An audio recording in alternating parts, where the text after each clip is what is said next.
This is Algebra 2 with Trig. This is Unit 1C. We're talking about factoring. 1C, 1A. So a monomial, some different vocabulary. A monomial can be an integer. It can be a variable. Or it can be the product of an integer and a variable. Kind of like 3 or x or 3x. Or even 5y squared z, those would all be considered monomials. A binomial is the sum of two monomials.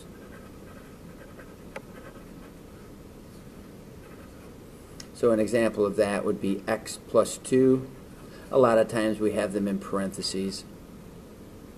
Okay, you could also do 3x squared minus 5x. That would be considered a monomial, or those both would be binomials. Okay, a trinomial is the sum of three monomials. Listen to the word sum. Sum's telling us that they're being added or subtracted together. X squared plus 3x minus 4, that would be a trinomial. Well, in this case, we are multiplying two binomials, and that's in factored form, and it can turn into an expanded form. So if you FOIL this together, it's called, you can turn into expanded form, which is a trinomial. And we can reverse that process. We can go from expanded form into factored form, and it's called factoring the trinomial. So the first thing you always want to consider is multiplying the a term, which is the number out in front, with the c term. So it multiplies, when the leading coefficient is 1, you can think what multiplies to be a times c, which is really just c in this case because a is 1. But I like to be sure that you're thinking about that a times c, and it adds to be the b value. You can come up with those. This moves along real quick. So here's your a times your c. When a is 1, all you have to worry about is what multiplies out to be the c value and adds to be the b value. So we're going to factor these expressions. So we're going to look at this, and we're going to say 1 times 2 is 2 and adds to be 3. So I like to make a table, and you look at all your multiples that it takes to make a sum of 2. Actually, I said that wrong. What makes a product of 2 and a sum of positive 3? Well, this is your only way that you can multiply to be 2 and add to be 3. So all we have to do is take those two numbers, the 1 and the 2, and we can drop them right into our binomials. So over here we look at this one, and we're trying to figure out what multiplies to be negative 3 and adds to be positive 4. 1 times negative 3 is negative 3, adds to be positive 4. Well, we have negative 1 and 3, that multiplies to be negative 3. You have positive 1 and negative 3, that multiplies to be negative 3. Neither one of these are adding to be 4. So this is considered to be a prime expression. Okay, there's no two multiples that are making this equation. It doesn't mean that it doesn't cross the x-axis, but it just means that it can't be factored. So in this case, 1 times 144 is 144. That adds to be negative 24. Now, to help cut down on the possible factors that can be used, instead of doing negative numbers in smaller spots and larger spots, we can start to predict how some things are supposed to be. to multiply to be a positive, both signs have to be the same, either both positive or both negative. Well, of course, to add to be a negative, they have to be negative. So -1 and -144 would be one way to multiply. -2 and -72. -3 and -48. -4 and -36. And we could keep going. There's different ways for us to multiply all the way up, but most of you probably realize now that it's -12 and -12 multiplied to be 144 and add to be -24. Notice how none of these other ones are adding to be 24. They're all adding to be other values. So we figured out what it takes. So we're going to be able to say p minus 12 and p minus 12. You can write that as p minus 12 squared. So our last one, why don't you go ahead and do this one? You can pause and give this one a try.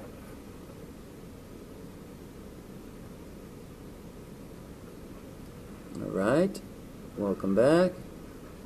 We're going to say 1 times 8 multiplies to be 8, adds to be 6. Well, 1 times 8 makes 8, 2 times 4 makes 8.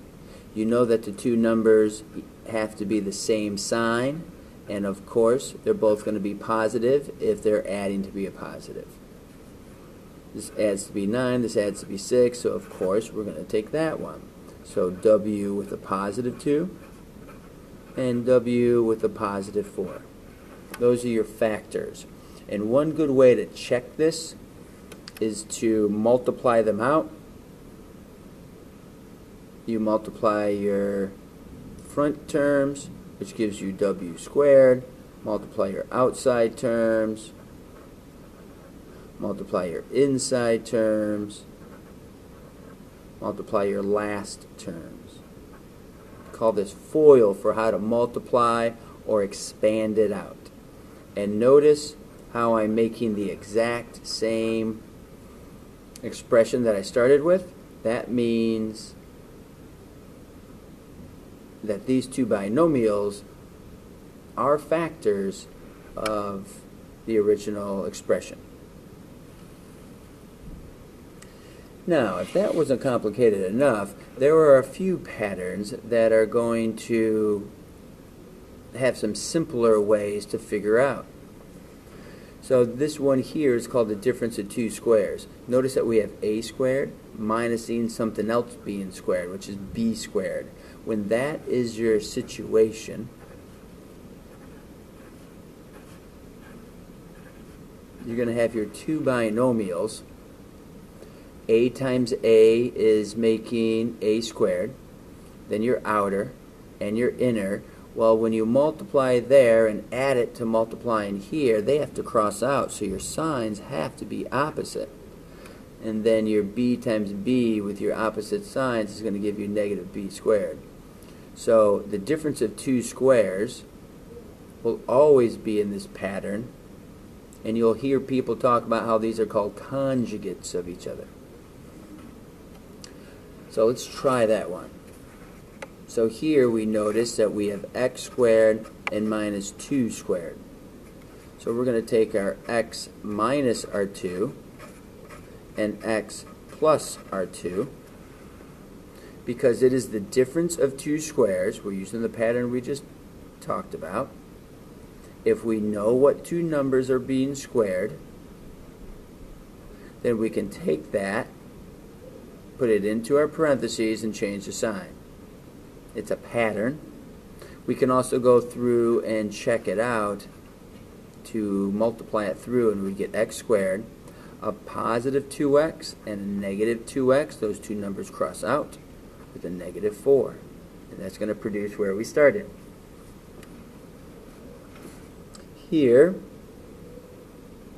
when we look at this one, there's two different ways we could think about it. One, you might want to notice that there is a GCF. The greatest common factor in this case is going to be 9, and you can pull that 9 out right now. If you pull that 9 out, it makes the factoring a lot easier.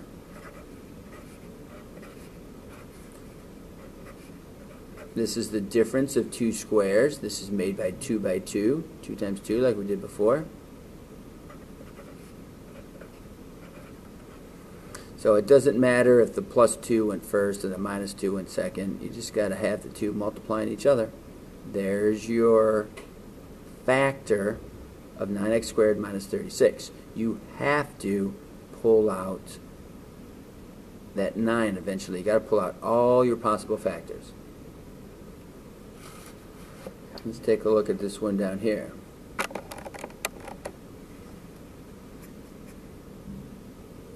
Here, there is no GCF that can pull out.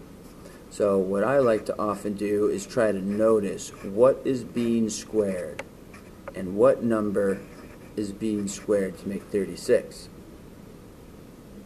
So the square root of 25x squared is 5x. The square root of 36 is 6. So if I can figure out what is being squared, then I have the difference of two squares. So 5x minus 6, 5x plus 6. Those are my factors of my expression.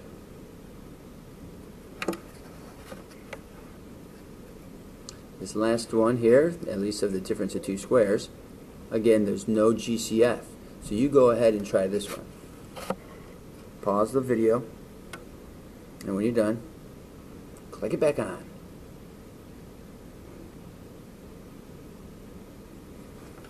Alright, let's see how we did.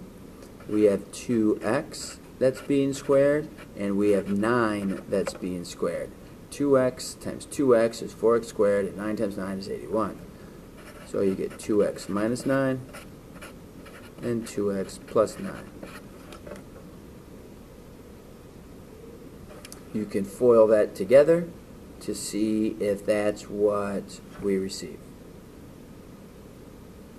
Alright, now there's something else called the perfect square trinomial.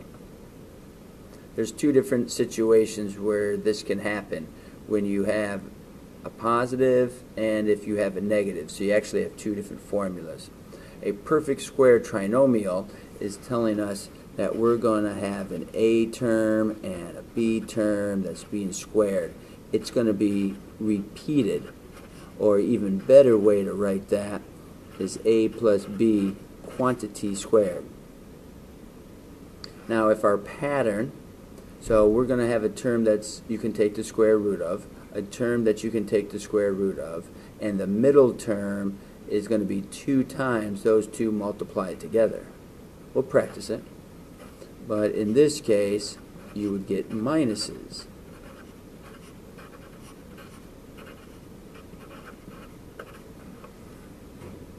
So let's try here.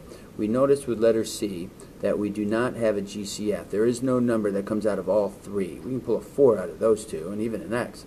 But we don't have a GCF out of all of them. Alright, so that's out. What we're trying to figure out is it following the pattern of one of our perfect square trinomials? I can take the square root of 4x squared. I can take the square root of 1. So this might be worth trying to check out. So I'm going to take my term and square it. I'm going to say 2 times those two numbers multiplied together. And then I'm going to take my B term and square that. So is that what I have? This is 4x, and yeah, that's what I have. This would be 4x squared, and this would be 1. That's a pattern that I actually have. So I don't have to worry about making my table and doing A times C and what multiplies to be 4. I don't have to do any of that. If it follows the pattern, then I know my answer is 2x plus 1 quantity squared. But I do have to check if it makes the pattern. So some people think that it's just a little bit too much. Sometimes it's helpful. Okay, this one, can you take the square root of x squared? Sure. Can you take the square root of 10?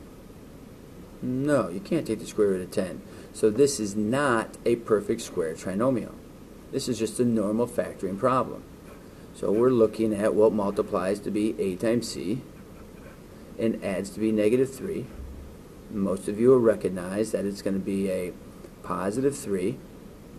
Nope. It's going to be a positive 2. Well, let's just go in our normal way. 1 minus negative 10, 2 comma negative 5. There it is. A positive 2 and your negative 5. It's always best to start with the 1 so you don't get tricked up on all the different ways. So, because it's a leading coefficient of 1, I don't have to worry about anything else. I can just drop those right into my parentheses. Now remember how we did this in the beginning and just now. You can use that same process for these. What multiplies to be 4 and adds to be 4, but 2 and 2. And then you can drop them in and factor out if necessary. Let's try this one. Can you take the square root of m squared? Sure. Can you take the square root of 121? Actually, it's 11, so yes. Is the middle 2 times those two numbers multiplied together? 2 times 11 is 22 times m. Yeah, it follows the pattern. So I know my answer is m, this sign right here, minus 11 quantity squared. I don't have to worry about what's multiplying and what's adding. If it follows the pattern, then I know it's a perfect square trinomial. Now this is the type that you really want to use, this perfect square trinomial, because we would have to do 9 times 25. So why don't you go ahead and give this one a try. Pause the video and come back at me.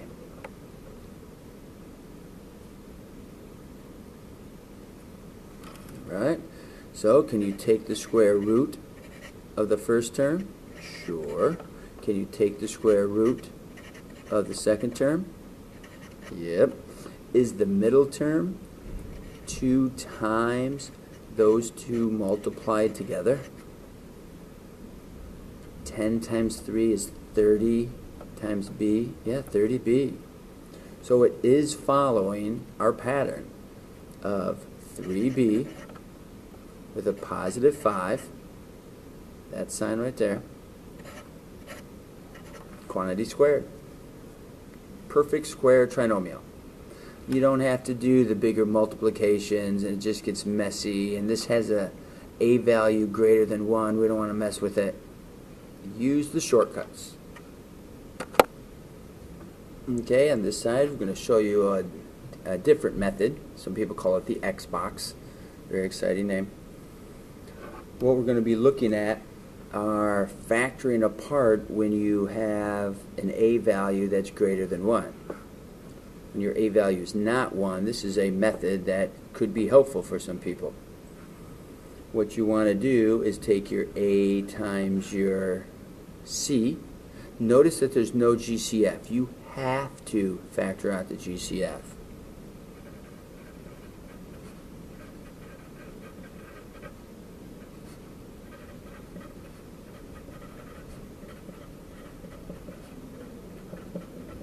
You must factor out the GCF first. Check for a GCF. It's a must. You have to do it.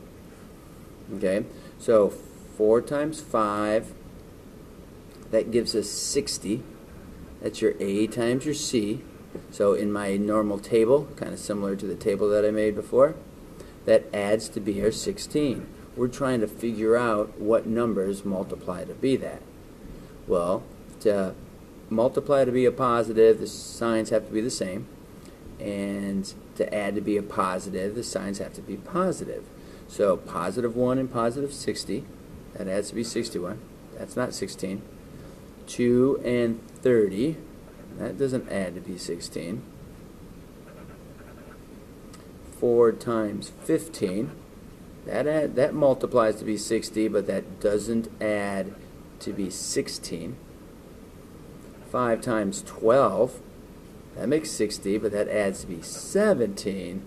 And then most of you probably figured it out already, that it multiplies to be 60 and adds to be 16. So we found out. So what I showed you before, you could take those numbers and throw them right into your parentheses. You cannot do that in this case. Okay? Now, if you don't like to make a table, you could just come right over here to your x. And you know your a times c is 60, and your sum is 16, and in your head you think about all of these factors. If you're good at that and know that it's 6 and 10, rock on, great, you're doing awesome. This is just fine. But if you need some organization because you can't keep all the ways organized, then use this. Okay, so I bring down my 4x squared and put that in the box. I bring down my 15 and bring that to this last corner of the box. My 6 and my 10 become 6x and 10x because they add to be 16x. So I use my two factors that make 60, and the way we use the box is to factor out what we can. We can factor out here a 5. Factor out here a 2x.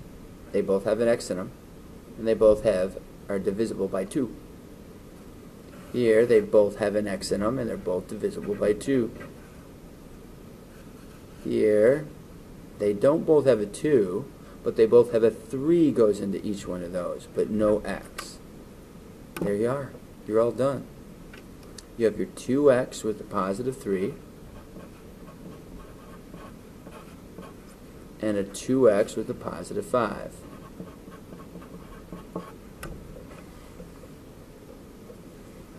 So using the x box, here's your x, here's your box, using the box method, you can factor apart, and it's specifically useful when the a value is greater than 1. Otherwise, you don't really need the box. If you're going to make the table, you just use your two factors.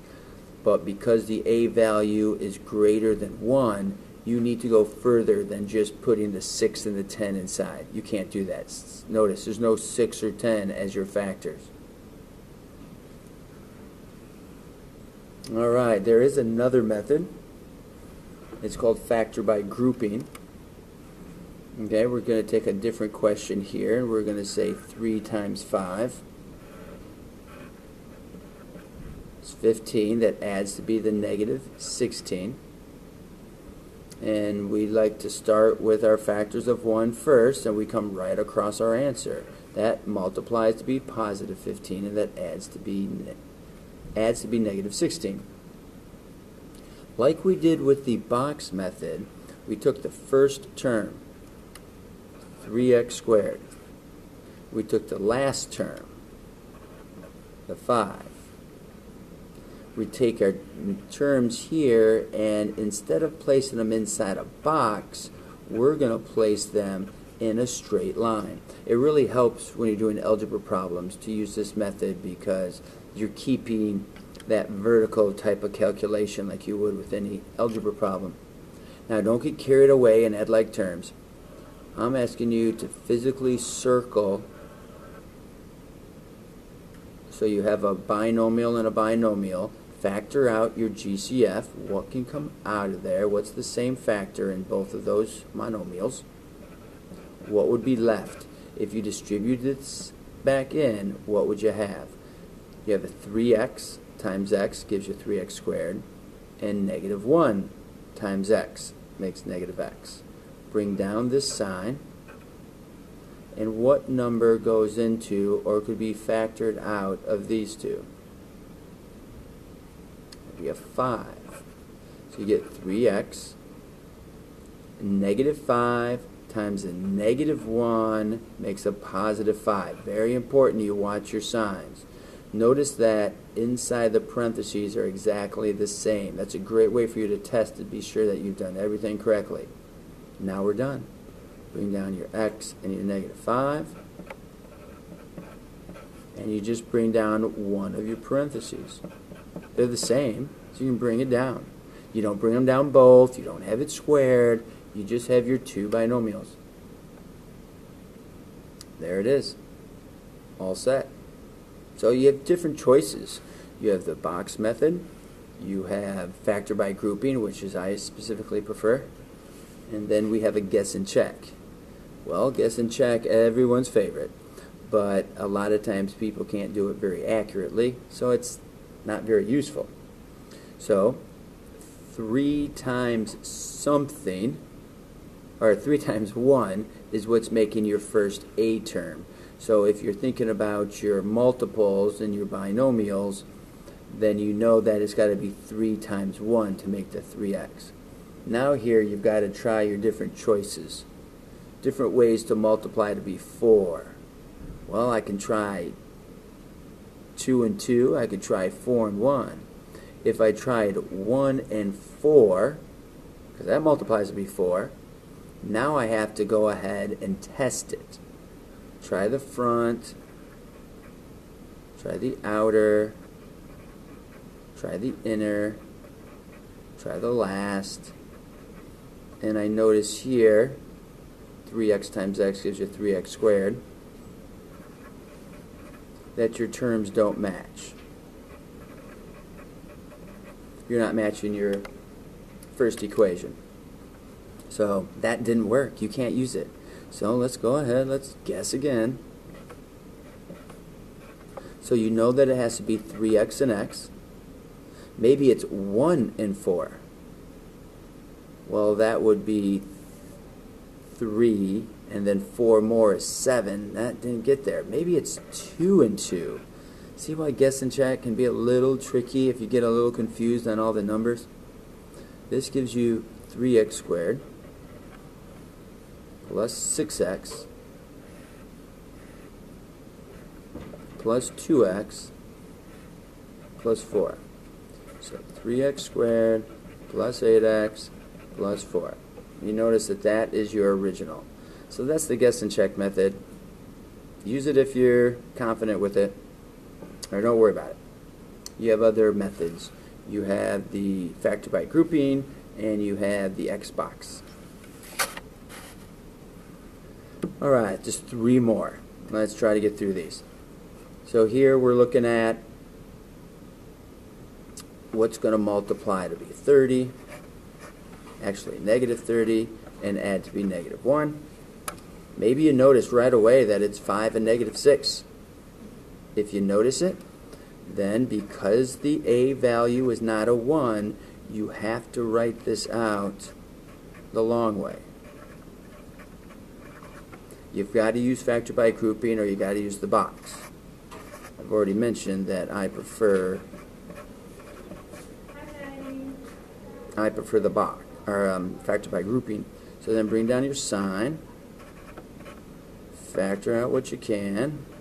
Notice what's inside of the parentheses are exactly the same. And you can check it. You can multiply out your 2 binomials and you'll see you have your trinomial. 2 more to go. So, this one, not a very good guess and check one because the numbers are so big. So let's go ahead and just say 6 times 10 is 60. That adds to be negative 19. If you're not sure, then you can think about what do your 2 signs have to be. They have to be both positive or they have to both be negative. To add to be 19, of course, they're going to be negative. So negative 1 and negative 60. Negative 2 and negative 30. That doesn't add to 19. 3 doesn't get there. Oh, there it is.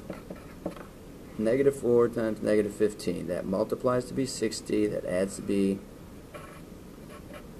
negative 19. So you write out your terms. Your first term goes in the beginning. Your last term goes last.